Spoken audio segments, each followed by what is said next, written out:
few years ago, the Madrid fashion show hit the headlines for taking a stand on the issue of stick-thin models by not permitting any girls with a body mass index of less than 18, i.e. below the healthy range, to take to the catwalk.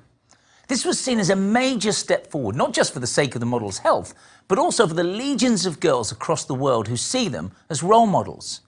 Whilst the pressure to be thin and the trend for size zero and the stigma occasionally attached to being overweight are unwelcome attitudes held within certain population subsets, the truth is that a wealth of research has proved that excess body fat does carry an increased health risk.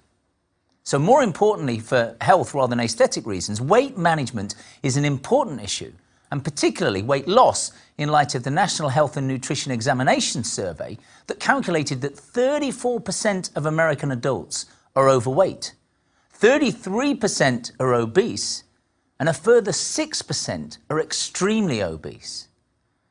The leading health policy journal, Health Affairs, estimated that medical costs associated with obesity total an incredible $147 billion in 2008. The aim of this presentation is to analyse the role of exercise as a tool to achieve weight loss, helping you to understand how and why it works. Over the next 30 minutes, I'll equip you with the vital knowledge to ensure you win at losing. Firstly, since the word obese appears so regularly in mainstream press and on television and even in everyday conversation, it seems pertinent to start with a definition. Body mass index, or BMI, is calculated as your weight in kilograms divided by the square of your height in meters. For example, a person who is 5 feet 9 inches tall, weighing 125 pounds, will have a BMI of 18.5. The Centers for Disease Control and Prevention suggest that a BMI of 18.5 to 24.9 is a healthy range, with 25 to 29.9 being overweight and more than 30 being classed as obese.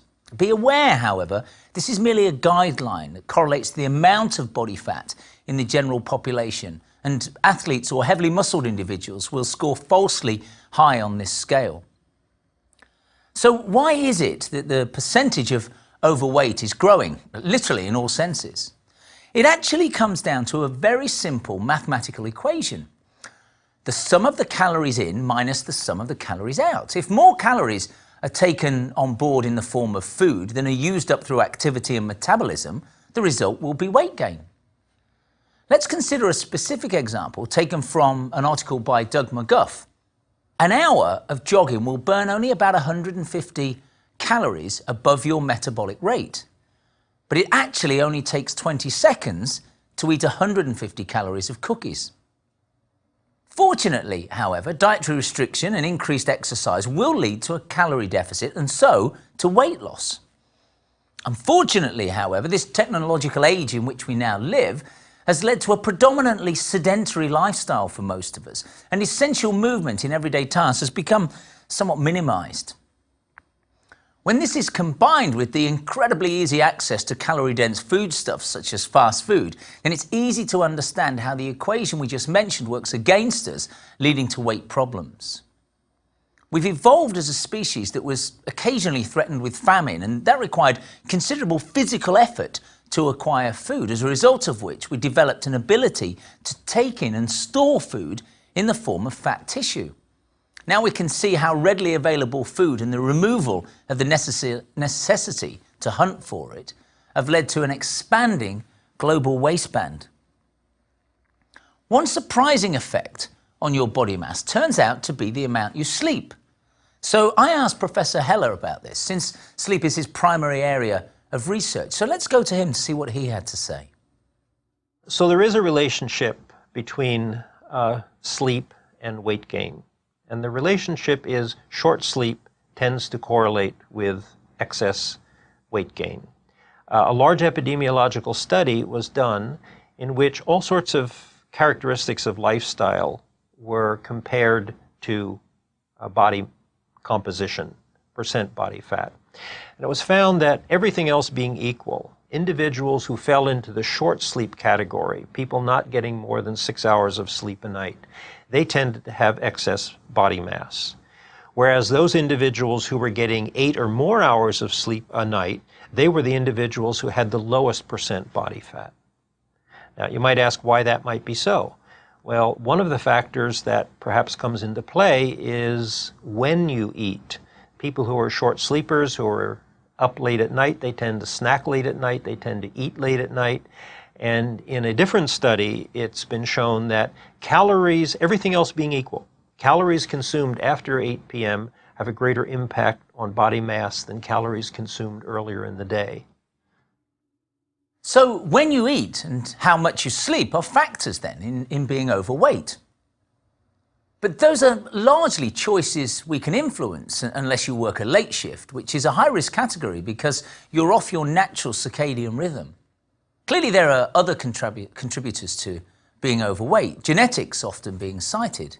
Now there's no doubt that heredity plays a role in our physical makeup, or rather it can explain disorders such as Bardet-Biedl, Prader-Willi and Cushing's syndromes. All of these can contribute to increased weight.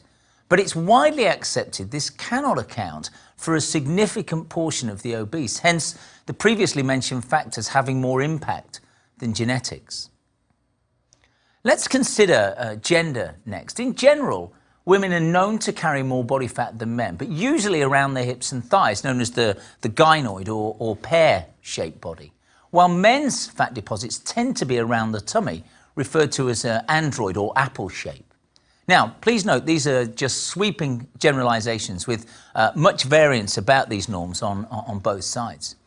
It is well documented, unfortunately for the men out there, that the increased abdominal fat is likely to lead to a greater risk of cardiovascular disease. So how do we store fat? We store fat in the body in the form of triglycerides. As the name suggests, this is made up of 3 fatty acid molecules found within specific fat cells known as adipocytes.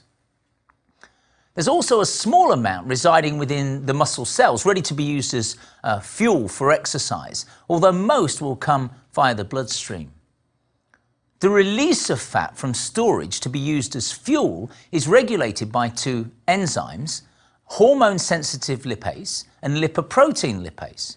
The first of these is located in the fat cell and acts to break apart the triglycerides, so releasing the 3 fatty acids into the bloodstream. This is influenced by the hormone epinephrine, which increases in concentration during cardio exercise, and also the responsiveness of the hormone-sensitive lipase increases at this time. Now, interestingly, a training effect of regular exercise is this phenomenon improves. So as we get fitter, the enzyme responds to lower levels of epinephrine and so more readily breaks apart the triglyceride to be used as energy. Conversely, the lipoprotein lipase is found on the walls of the blood vessels and acts as a transporter, mopping up triglycerides in the blood and taking them to storage sites to be used as fuel later. Exercise, especially when combined with reduced calorie intake through sensible eating, is the optimum approach to sustained weight loss, not only decreasing body fat, but also enhancing cardiovascular profile, improving insulin sensitivity, and lowering blood pressure. The good news is, surprisingly, weight loss of only 5% has been shown to have a positive effect on cardiovascular disease. Just 150 minutes of exercise per week typically leads to around a weight loss of 2 kilograms, and 420 minutes per week results in a considerable drop of 5 kilograms if combined with a sensible calorie restriction. Even something as simple as low-intensity walking can be of benefit to the overweight, as they're able to get their heart rate up to critical levels and prompt the positive responses we talked of earlier. However, obese persons have been known to sometimes suffer pain in the lower limbs when walking, so cycling, swimming, aqua exercise, rowing are also strongly recommended.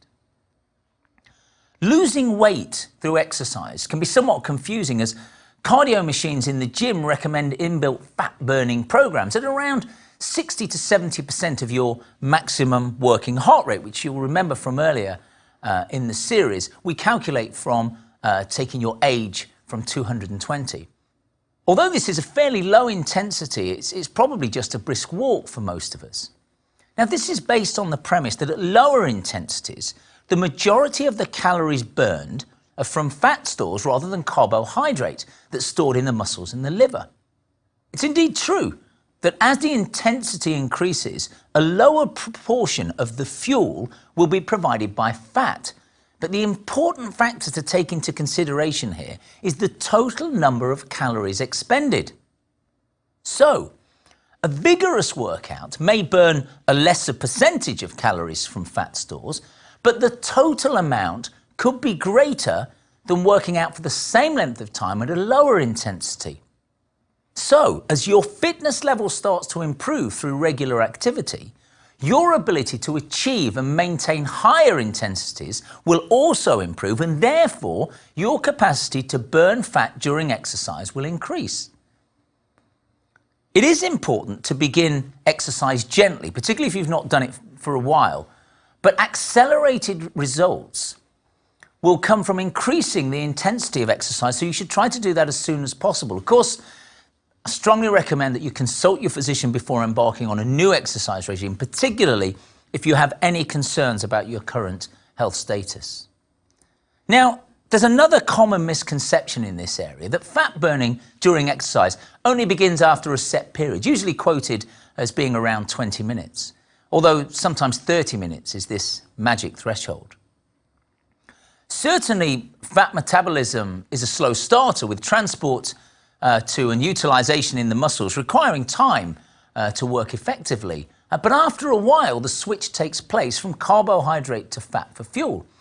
Interestingly, this switch occurs sooner for fitter people, again supporting my previous statement that the fitter you are, the more fat you will be able to burn during exercise.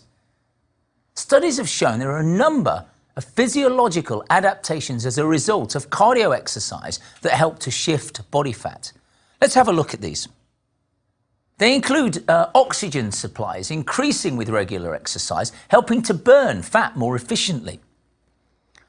An enhanced sensitivity to epinephrine results in greater release of fat stores.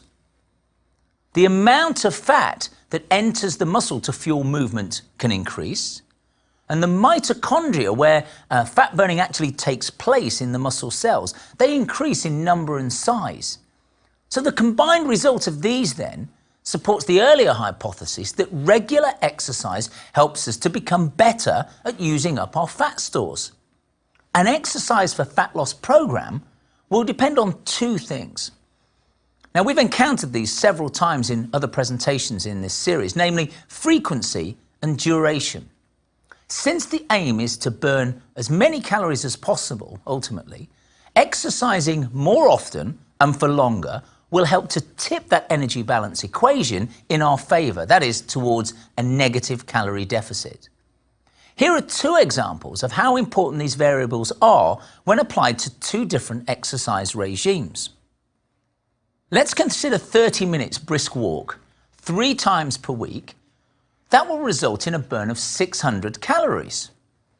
However, 45 minutes brisk walk 5 times per week will result in a calorie burn of 1,500 calories.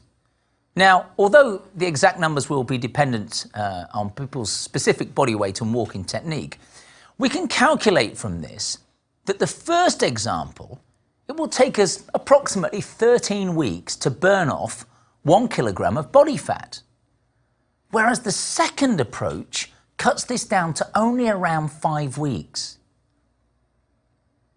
When considering exercise for weight loss, thought should be given to the influence of what exercise physiologists refer to as excess post-exercise oxygen consumption, or EPOC, which is calorie consumption immediately after exercise has ceased. It's the afterburn, if you like.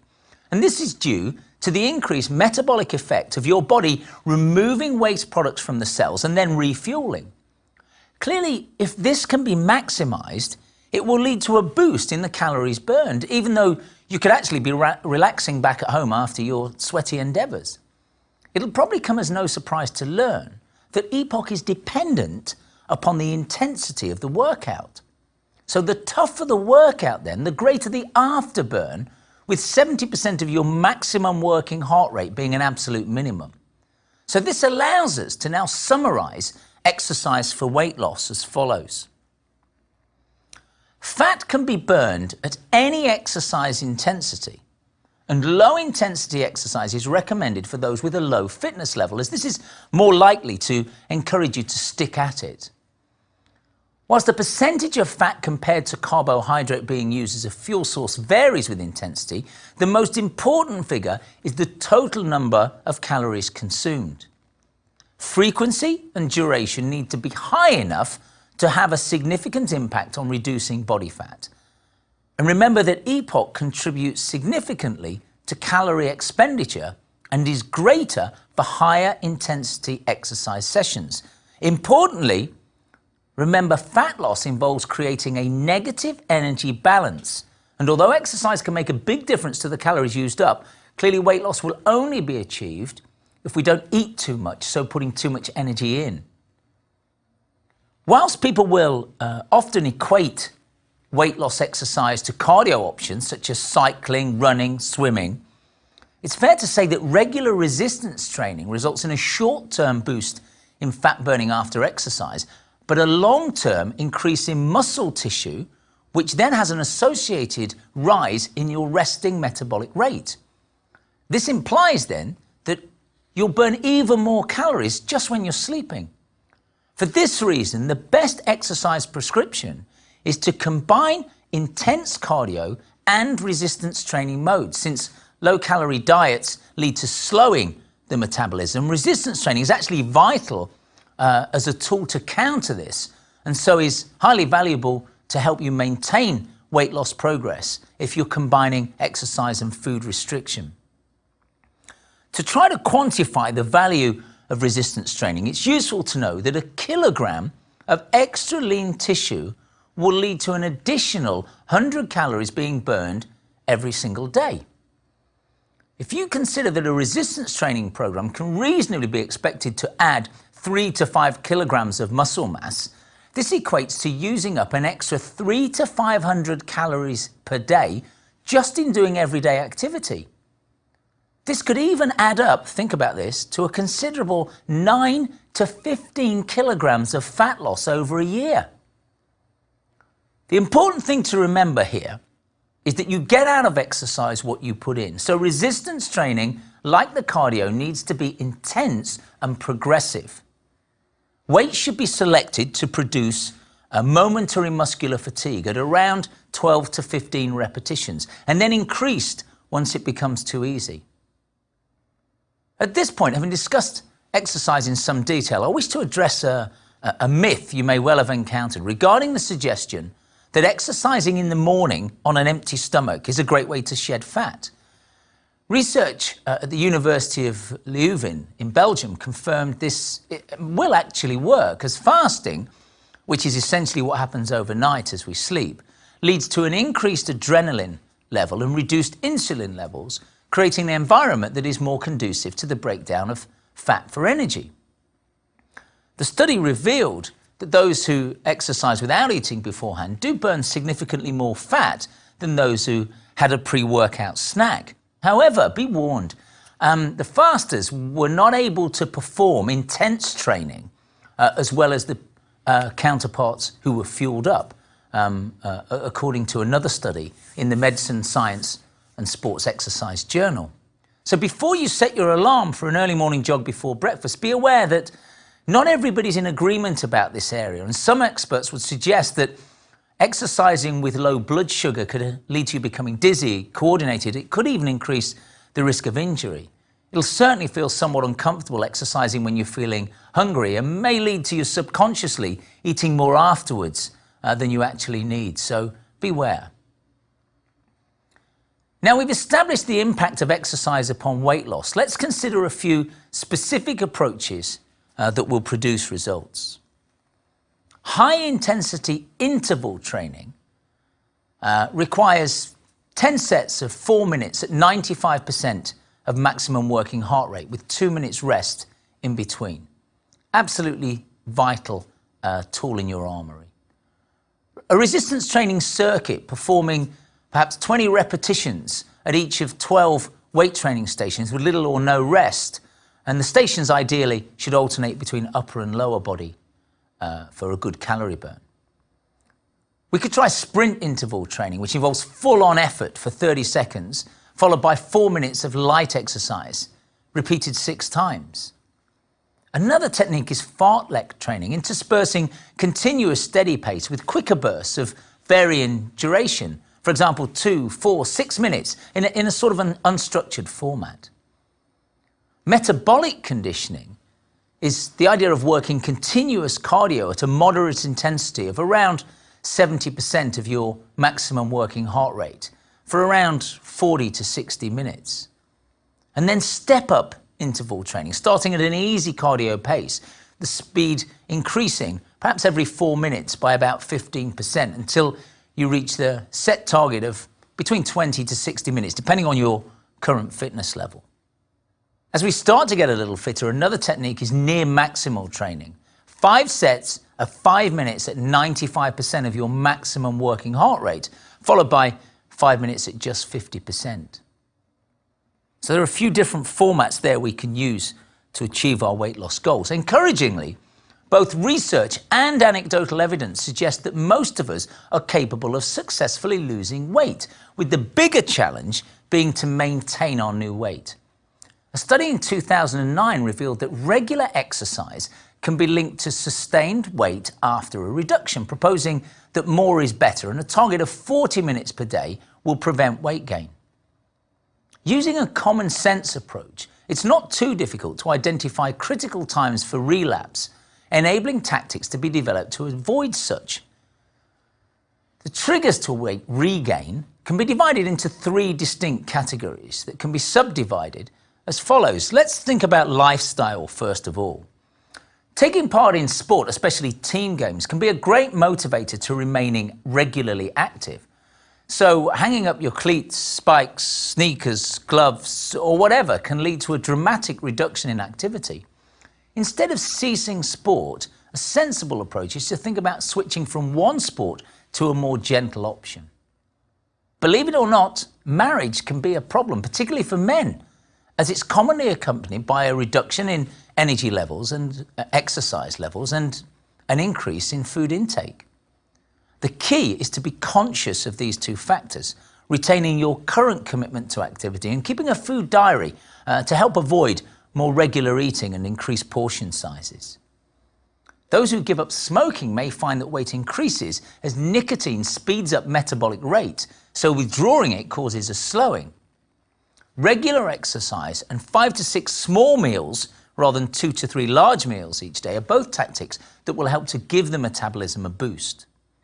It goes without saying the festive season is fraught with danger in terms of the risk of putting back lost weight, but it doesn't have to be. On nights out, alternate between an alcoholic and a soft drink. At parties, stand away from the buffet table to avoid constantly grazing. Take the skin off your turkey, steam the vegetables at Christmas lunch. These are all simple tactics that will allow you to get through Yuletide without storing your saddlebags with enough fuel to keep you going until Easter. After lifestyle, let's look at stress. Restrained eaters can sometimes worry less about their weight when under stress and then throw caution to the wind regarding food intake. So efforts should be made to try to adhere to regular patterns. Bereavement can lead to comfort eating and a lack of motivation to exercise. At this time, it's important to remember that exercise brings an endorphin release that can lift your mood, so it's actually a great coping mechanism. Having mentioned marriage previously, divorce now can be associated with feelings of depression and a break in routine that affects both eating and activity patterns. There's a school of thought that suggests women cope better than men with this. Either way, commitment to maintaining routine is vital here. So after lifestyle and stress, our third category is hormones. Changes linked to menopause are known to generally lead to a shift in body composition. So resistance training exercises, as we mentioned earlier, are particularly useful at this time to both elevate your metabolism, but also to help increase your bone mineral density, so reducing the risk of osteoporosis. Pregnancy will obviously lead to an increase in body weight, but it's important to try to restrict this to around 10 kilos. Specific exercise guidelines can be found in our separate lecture in this series, addressing both ante- and postnatal periods. Fat cells are known to multiply during growth spurts and are then retained for life, early puberty being one of these periods. It's important to remain active and avoid a diet that includes too much junk food at this time. At the other end of the spectrum, girls who crash diet risk slowing their metabolic rate, resulting in the same outcome. It's well documented that a recurring problem is not only regaining lost weight after a concentrated effort, but actually putting on more than was lost and ending up heavier than before the campaign began. Those who successfully keep the weight off are noted to exhibit a common number of characteristics, supported by the National Weight Control Registry study of 784 people who had lost at least 60 pounds and then kept it off for 5 years. So what were these characteristics? Exercising for 250 minutes per week. But remember, we can break that down to piecemeal fashion. Frequently stepping on the scales. They never skipped breakfast, and they maintained a written record of their weight loss progress and a food diary. No examination of weight loss issues would be complete without mention of cellulite. So here's a brief explanation of what it is, why we get it, and a summary of what we can do about it. Although rarely seen in males, it's estimated that 85% of females exhibit the dreaded dimple effect somewhere on their body. Cellulite is a result of fat protruding from the subcutaneous layer into the dermis or skin due to laxity in the connective tissue within the skin. Liposuction, creams, injected products, massage and suction treatments produce varying results, from some anecdotal reports of amazing improvements down to, sadly, others declaring that they made the appearance even worse. Newer treatments such as laser and low-energy shockwave therapies have produced some very encouraging results. But the good news is that exercise, there it is again, can help to tackle cellulite in two ways. By helping to reduce the presence of body fat, but also toning the muscles, as slack tone in the muscles around the hips and thighs particularly add to the unwanted visual appearance associated with cellulite. So helping the nation to reclaim its waist is not an easy task and requires the combined efforts of politicians defining public health strategy, the medical fraternity treating weight-related conditions, and the fitness industry in providing both a preventive and a reactive exercise prescription. Ultimately, though, a pandemic such as obesity can be broken down to the decisions of individuals. I hope you now feel confident that you have the requisite knowledge of exercise for weight loss to make the right choices for you today, tomorrow, and for the rest of your life.